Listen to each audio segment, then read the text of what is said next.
بسم الله الرحمن الرحيم إن الحمد لله نحمده ونستعينه ونستغفره ونعوذ بالله من شرور أنفسنا وسيئات أعمالنا من يهده الله فلا مضل له ومن يضلل فلا هادي له وأشهد أن لا إله إلا الله وحده لا شريك له وأشهد أن محمدا عبده ورسوله يا أيها الذين آمنوا اتقوا الله حق تقاته ولا تموتن إلا وأنتم مسلمون يا أيها الناس اتقوا ربكم الذي خلقكم من نفس واحدة وخلق منها زوجها وبث منهما رجالا كثيرا ونساء واتقوا الله الذي تساءلون به والأرحام إن الله كان عليكم رقيبا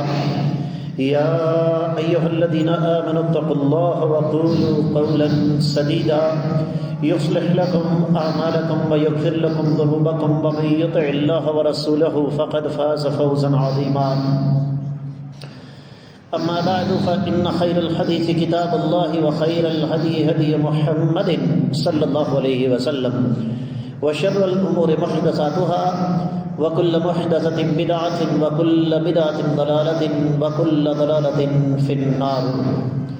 قال الله عز وجل بعد أعوذ بالله السميع العليم من الشيطان الرجيم بسم الله الرحمن الرحيم قاف والقرآن المجيد بل عجبوا أن جاءهم منذر منهم فقال الكافرون هذا شيء عجيب أإذا متنا وكنا ترابا ذلك رجع بعيد قد علمنا ما تنقص الأرض منهم وعندنا كتاب حفيظ بل كذبوا بالحق لما جاءهم فهم في أمر مريج أفلم ينظروا إلى السماء فوقهم كيف بنيناها وزيناها وما لها من فروج والأرض مددناها وألقينا فيها رواسي وأنبتنا فيها من كل زوج بهيج تبصرة وذكرى لكل عبد منيب ونزلنا من السماء ماء مباركا فأنبتنا به جنات وحب الحصيد والنخل باسقات لها طلع نديد رزقا للعباد وأحيينا به بلدة ميتا كذلك الخروج كذبت قبلهم قوم نوح وأصحاب الرس وثمود وعاد وفرعون وإخوان لوط وأصحاب الأيكة وقوم تبع كل كذب الرسل فحق وعيد أفعينا بالخلق الأول بل هم في لبس من خلق جديد ولقد خلقنا الإنسان ونعلم ما توسوس به نفسه ونحن أقرب إليه من حبل الوريد إذ يتلقى المتلقيان عن اليمين وعن الشمال قعيد ما يلفظ من قول إلا لديه رقيب عتيد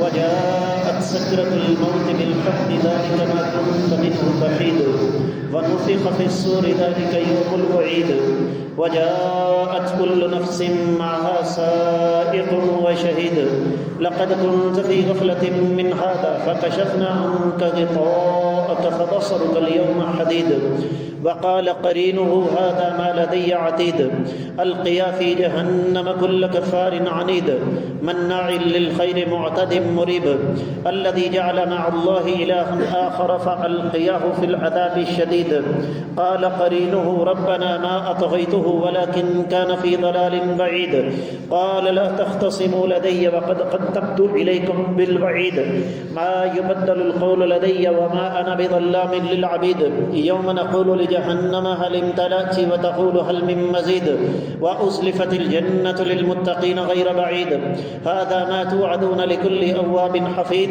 من خشي الرحمن بالغيب وجاء بقلب منيب ادخلوها بسلام ذلك يوم الخلود لهم ما يشاءون فيها ولدينا مزيد وكم أهلكنا قبلهم من قرن هم أشد منهم بطشا فنقبوا في البلاد هل من محيص إن في ذلك لذكرى لمن كان له قلب أو ألقى السمع وهو شهيد ولقد خلقنا السماوات والأرض وما بينهما في 6 أيام وما مسنا من لغوب فاصبر على ما يقولون وسبح بحمد ربك قبل طلوع الشمس وقبل الغروب ومن الليل فسبحه وأدبار السجود واستمع يوم ينادي المنادي من مكان قريب يوم يسمعون الصيحة بالحق ذلك يوم الخروج إنا نحن نحيي ونميت وإلينا المصير يوم تشقق الأرض عنهم سراعا ذلك حشر علينا يسير نحن أعلم بما يقولون وما أنت عليهم بجبار فذكر بالقرآن من يخاف وعيد.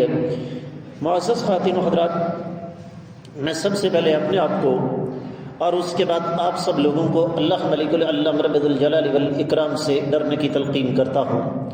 اور جو انسان اللہ تعالیٰ سے ڈر جاتا ہے، اللہ تعالیٰ اسے جو انعامات عطا فرماتے ہیں ان میں سے ایک یہ بھی ہے کہ اللہ تعالیٰ اس کے لیے جنت کا راستہ آسان فرما دیتے ہیں. رب کائنات کی توفیق اس ذات بابرکت کا فضل و کرم. آج 23 رمضان 1447 ہجری، دوسری طرف 13 مارچ 2026 عیسوی ہے، اور ہمارا آج کا موضوع جنت میں جانے کے کچھ آسان طریقے.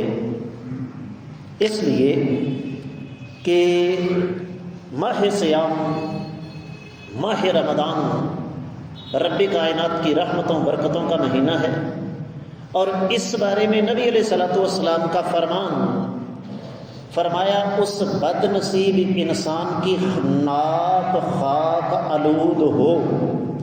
یہ ایک لحاظ سے جس طرح بندہ کسی کو ہلکی پھلکی بد دعا دیتا ہے، اس طرح یہ ایک استعارہ ہے. نبی کریم صلی اللہ علیہ وسلم نے ایسے شخص کے لیے ناپسندیدگی کا اظہار کیا جو رمضان کو پانے کے باوجود گناہ بخشوا کے جنت میں نہیں جا سکا. معمول کے مطابق ہماری گفتگو نقطوں کی شکل میں ہوگی. جنت میں جانے کا سب سے پہلا آسان طریقہ اپنے عقیدے کی اصلاح ہے، اور عقیدے میں بہت ساری چیزیں آتی ہیں، لیکن میں 3 کا تذکرہ خاص طور پر کروں گا. ان میں سب سے پہلے توحید، اس کے بعد رسالت، اور اس کے بعد عقیدہ ولا والبراء. جس بد نصیب انسان کے عقیدے میں شرک موجود ہے، کائنات ادھر کی ادھر ہو جائے، وہ جنت میں نہیں جا سکتا. اب توحید کے انسانی زندگی پر اثرات کیا ہیں، یہ ایک الگ اور مستقل موضوع ہے. صرف ایک فائدہ سمجھ لیجیے دنیاوی طور پر کہ توحید کی راہ پر چلنے والا انسان اللہ کے ہاں، دنیا والوں کے ہاں عزت کا حقدار ہوتا ہے.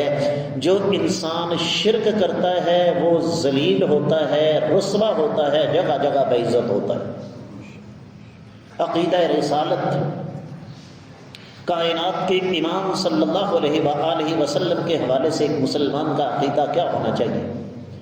یاد رکھیے، قیامت کے روز میرے آقا علیہ الصلوۃ والسلام کے اشارے کے بغیر جنت کا دروازہ نہیں کھل سکتا. قیامت کے روز میرا اللہ نبی علیہ الصلوۃ والسلام کو وہ مقام عطا فرمائیں گے جسے مقام محمود کہا جاتا ہے.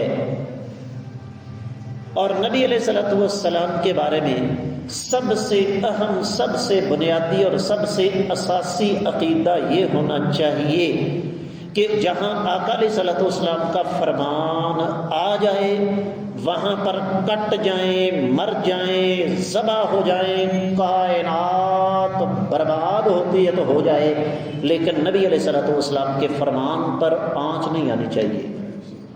قرآن کہتا ہے قل ان کنتم تحبون اللہ فاتبعونی یحببکم اللہ ویغفر لکم ذنوبکم واللہ غفور الرحیم۔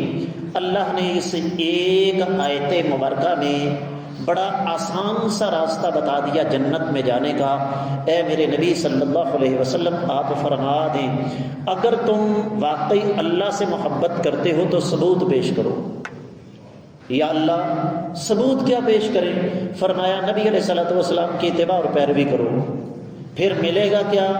فرمایا اللہ تعالیٰ عرش پر سے تم سے محبت کرے گا، تمہارے گناہوں کو معاف کر دے گا، جس کے گناہ معاف ہو گئے اس کا بیڑا پار ہو گیا۔ اور میری بات توجہ کے ساتھ سمجھیے گا، قیامت کا دن ہو، ذرا تھوڑی دیر کے لیے تصور کیجیے، قیامت کا دن ہو، رب کائنات مجھے اور آپ کو بلائیں اور بلا کر یہ سوال کریں کہ بتاؤ میرے بندو تمہارے پاس کیا ہے؟ ہم کہیں یا اللہ کچھ نہیں، کوئی نیکی والا معاملہ نہیں، کچھ نہ کچھ تو ہوگا۔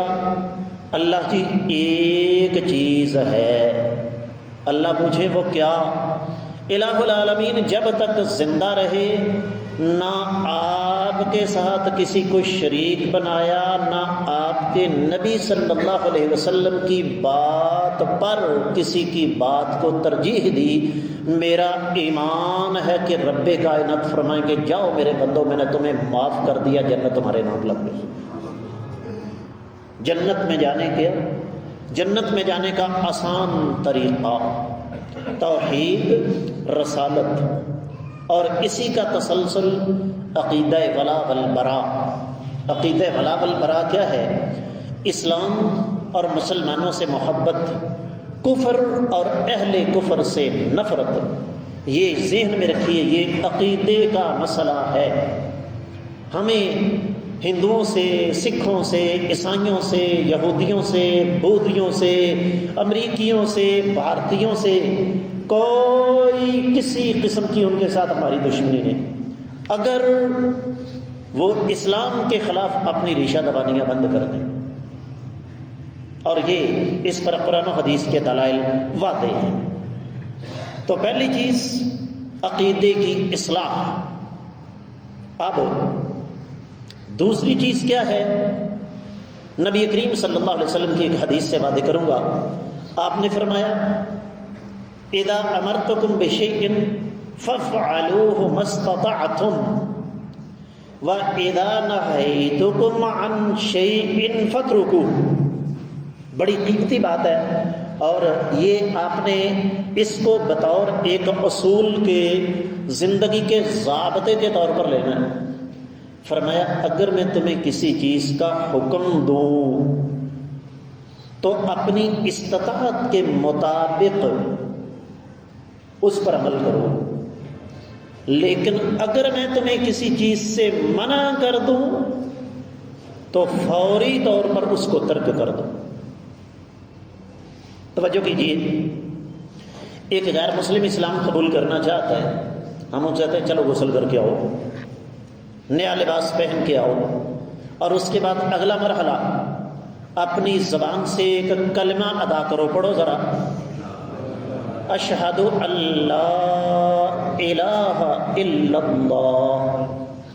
لا الہ پہلے ہے، الا اللہ بعد میں ہے۔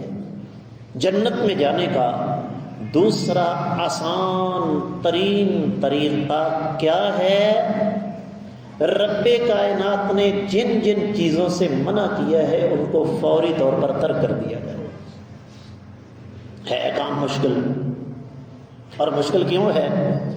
اس لیے کہ یہ ایک فطری معاملہ ہے، نیکی کی طرف طبیعت کو کھینچ کر لانا پڑتا ہے، برائی کی طرف طبیعت خود بخود مائل ہوتی ہے،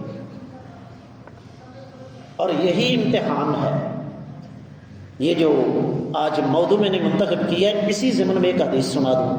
نبی علیہ الصلوۃ والسلام نے ارشاد فرمایا الا ان سلعۃ اللہ غالیہ۔ یاد رکھو رب کائنات نے جو اجر و ثواب اپنے بندوں کے لیے تیار کر رکھا ہے وہ اتنا سستا نہیں ہے۔ الا ان سلعۃ اللہ الجنہ۔ رب کائنات نے اپنے بندوں کے لیے جو اجر و ثواب تیار کر رکھا ہے وہ جنت ہے، اور جنت ملے گی کب؟ جب اپنی میں کو مار دیں گے۔ اگر نفسانی خواہشات کے گھوڑے پر سوار رہے، اپنی مرضیاں کی، او جی میں تو شروع سے یہ کرتا آیا ہوں، او ہن مینوں عادت پی گئی ہے، او جی کیویں چھڈ دئیے۔ اگر جنت حاصل کرنی ہے تو منہیات کو ترک کرنا ہوگا، جن چیزوں سے اللہ نے منع کیا ہے ان چیزوں کو چھوڑنا ہوگا۔ اس کے بعد اگلی باری آ جاتی ہے فرائض کا اہتمام۔ یاد رکھیے اللہ کے نبی صلی اللہ علیہ وآلہ وسلم کا فرمان، ہماری زندگی آج کل اس فرمان کے بالکل الٹ چل رہی ہے۔ فرائض کی طرف توجہ نہیں، کس قدر حماقت کی انتہا ہے کہ جو چیز سب سے زیادہ ضروری ہے اس کی طرف توجہ نہیں، اور کم ضروری چیزوں کی طرف ہماری توجہ بہت ہے۔ ایک بزرگ اللہ رب العزت لمبی عمر عطا فرمائے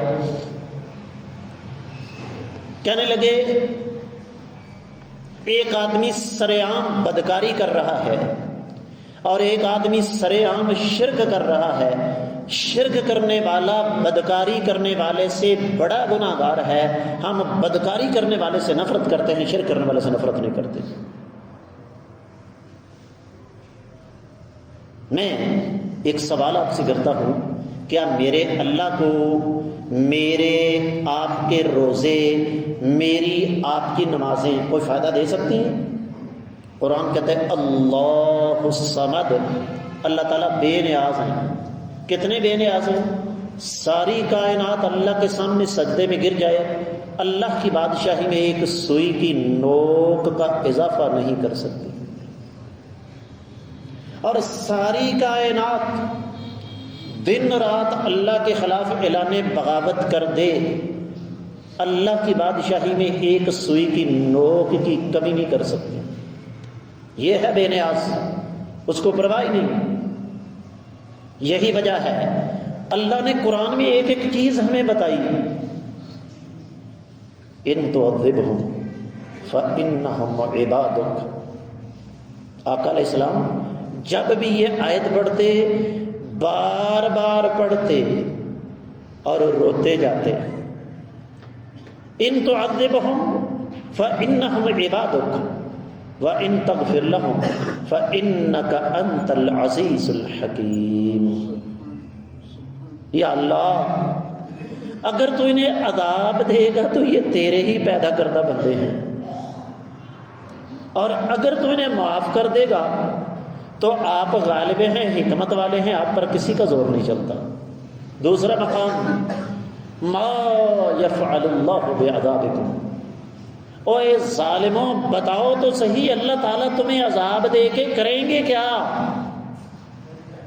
تمہیں عذاب دے کے اللہ کو کیا فائدہ ہوگا؟ لیکن اللہ کا اصول کیا ہے؟ ما يبدل القول لدی وما انا بظلام للعبید۔ میں فیصلے بھی تبدیل نہیں کیا کرتا اور میں اپنے بندوں پر ظلم بھی نہیں کیا کرتا۔ افنجعل المسلمین کالمجرمین۔ کیا زندگی بھر اللہ کے خلاف بغاوت کے ساتھ گزر بسر کرنے والا شخص اور رب کائنات کی اطاعت کے ساتھ زندگی گزارنے والا شخص کبھی برابر ہو سکتے ہیں؟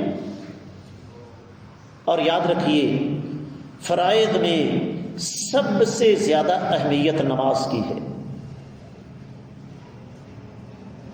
جائیے احادیث کے ذخیرے میں سے کوئی ایک ثبوت مجھے دکھا دیجئے، نبی علیہ السلام نے فرمایا ہو کہ جس نے جان بوجھ کر روزہ ترک کر دیا اس نے کفر کیا، جس نے جان بوجھ کر حج ترک کر دیا اس نے کفر کیا، جس نے جان بوجھ کر زکوٰۃ ترک کر دی اس نے کفر کیا۔ لیکن نماز کے بارے میں واضح طور پر فرمایا، من ترک الصلاۃ متعمدا فقد کفر۔ جس نے جان بوجھ کر نماز چھوڑ دی اس نے کیا کیا؟ یہ ایک طر امتیاز ہے مسلمانوں کا، اور آگے سے 50 قسم کی طویلیں۔ وہ بھاجی کی کریے، کام کی طرف کنسنٹریشن ہی نہیں رہتی. بندہ نمازیں پڑھنے لگے نا کام کی طرف توجہ نہیں رہتی، دماغ خراب ہے قوم کا. تجربات یہ بتاتے ہیں کہ نماز پڑھنے والا انسان اس کی عام آدمی کی نسبت کام کی طرف توجہ کئی گنا زیادہ ہوتی ہے، کیونکہ اللہ تعالیٰ اس کے دل پر نور نازل فرماتے ہیں. جنت میں آسانی کے ساتھ لے جانے والا اگلا عمل اپنی زبان کی حفاظت. حدیث مبارکہ من کان منکم یؤمن باللہ والیوم الآخر فلیقل خیرا او لیصمت. تم میں سے جو شخص بھی اللہ پر اور آخرت کے دن پر ایمان رکھتا ہے اسے چاہیے اپنی زبان سے کلمہ خیر کہے یا چپ رہے. پنجابی میں کہتا ہے بھیڑا رون نالوں چپ چنگی. اور ایک اور محاورہ بھی ہے، ایک چپ 100 سکھ. اور حدیث مبارکہ ہے من صمت نجا، جو بندہ چپ رہتا ہے وہ نجات پا جاتا ہے. اور ایک روایت میں ہے جب دن چڑھتا ہے نا تو جسم کے سارے اعضاء اس زبان کے سامنے ہاتھ باندھ کے ترلے مارتے ہیں، بی بی تیری مہربانی مروا نہ دیں کدھرے. اور جٹکی زبان میں مرزا صاحب زیادہ تر لوگوں نے چھتر اپنی پیڑی زبان ہتھوں پہنتے ہیں. خواتین میری بات سن رہی ہیں، یہ بیماری آپ لوگوں میں زیادہ ہے. اللہ کے رسول صلی اللہ علیہ وسلم نے فرمایا تھا کہ بیویوں تمہاری اکثریت کو میں نے دوزخ میں دیکھا ہے اور اس کی بڑی وجہ زبان کی حفاظت نہ کرنا. شریعت آپ کو یہ نہیں کہتی اللہ کا ذکر کریں، بڑی اچھی بات ہے، لیکن شریعت کہتی ہے اگر اللہ کا ذکر نہیں کر سکتے تو اپنی زبان سے کلمہ شر بھی نہ نکالو. اسی طریقے سے جنت میں جانے والا، جنت میں لے جانے والا اگلا آسان ترین عمل حسن اخلاق. اور اس پر یہ جتنی باتیں میں بتا رہا ہوں ان میں ایک ایک موضوع پر جمع پڑھایا جا سکتا ہے، لیکن چونکہ سمجھدار ماشاءاللہ سامعین تشریف لاتے ہیں اس لیے میں صرف اشارہ کرتا چلا جاتا ہوں. نبی کریم صلی اللہ علیہ وسلم کا فرمان ہے ان اکمل المؤمنین ایمانا احسنهم خلقا. ایمان والوں میں سے زیادہ کامل ایمان اس کا ہے جس کا اخلاق سب سے اچھا ہے. اور دوسری حدیث بھی سن لیجیے، فرمایا اللہ کے ہاں بدترین انسان وہ ہے جس کی بد اخلاقی کی وجہ سے لوگ اس سے ملنا چاہو یار دفعہ مار پراؤں بھی کو بندہ انہوں بولن دی تمیز نہیں ہے. پھر جنت میں لے جانے والا اگلا آسان عمل صدقہ. اب جب میں صدقہ کا لفظ استعمال کرتا ہوں تو اکثریت کے ذہنوں میں پیسے آ جاتے ہیں، کوئی شرط نہیں. اگر صدقہ کا تعلق پیسوں کے ساتھ ہے تو غریب آدمی تو مارا گیا. اللہ کے نبی صلی اللہ علیہ وسلم نے ارشاد فرمایا لا تحتقرن من المعروف شیئا، کسی بھی نیکی کو حقیر مت سمجھو. صحابہ کرام کہنے لگے اللہ کے نبی صلی اللہ علیہ وسلم کیا مطلب؟ فرمایا تمہارا اپنے مسلمان بھائی کے ساتھ مسکراتے ہوئے چہرے کے ساتھ ملنا بھی کیا ہے؟ صدقہ ہے. راستے میں پڑی ہوئی تکلیف دہ چیز کو ہٹا دینا کیا ہے؟ اس کو بھی چھوڑیں. توجہ کے ساتھ سنیے گا، جو ہماری قوم میں یہ چیز موجود نہیں. آپ کے پاس گاڑی ہے، آپ کے پاس موٹر سائیکل ہے، آپ دیکھتے ہیں کہ اگر میں نے اسے یہاں پارک کیا تو اس سے دوسروں کو تکلیف ہوگی. آپ 2 4 10 قدم آگے جا کے مناسب جگہ پر اپنی گاڑی یا موٹر سائیکل کھڑی کرتے ہیں اس نیت سے کہ میں اپنے مسلمان بھائیوں کو تکلیف نہیں دینا چاہتا. اللہ کی قسم اٹھا کے کہتا ہوں یہ بھی صدقہ ہے. کوئی مشکل ہے صدقہ کرنا؟ السلام علیکم کا معنی کیا بلا؟ نہیں، السلام علیکم کا معنی آپ پر سلامتی ہو نہیں ہے. میرا ترجمہ کریں کہ جناب میرے دل میں آپ کے بارے میں کوئی گلہ، کوئی شکوہ، کوئی حسد، کوئی بغض، کوئی عناد، کوئی عداوت، کوئی دشمنی کے جذبات نہیں. میں اللہ سے دعا کرتا ہوں کہ اللہ تعالیٰ آپ کو سلامت رکھے. صدقہ ہے یا نہیں؟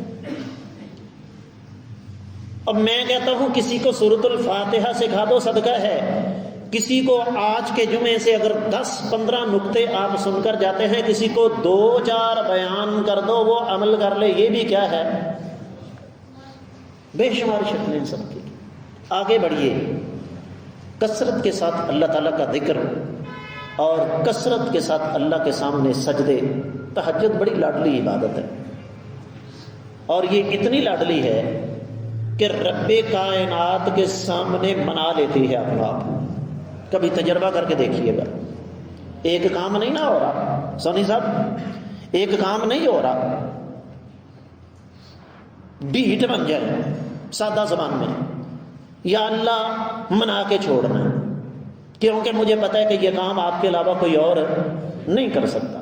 اٹھیں رات 2-2:30 بجے، وضو کر کے تنہائی میں اندھیرے میں کھڑے ہو جائیں مسلے پہ، سجدے میں پڑھ کے کرنا شروع کر دیں دعائیں، بہانا شروع کر دیں آنسو۔ میرا اللہ شاکر علیم ہے، قدردان ہے، دلوں کے راز بہتر جانتا ہے۔ اذکار زبان پر سبحان اللہ، الحمدللہ، لا الہ الا اللہ، اللہ اکبر، استغفر اللہ، لا حول ولا قوت الا باللہ، درود شریف۔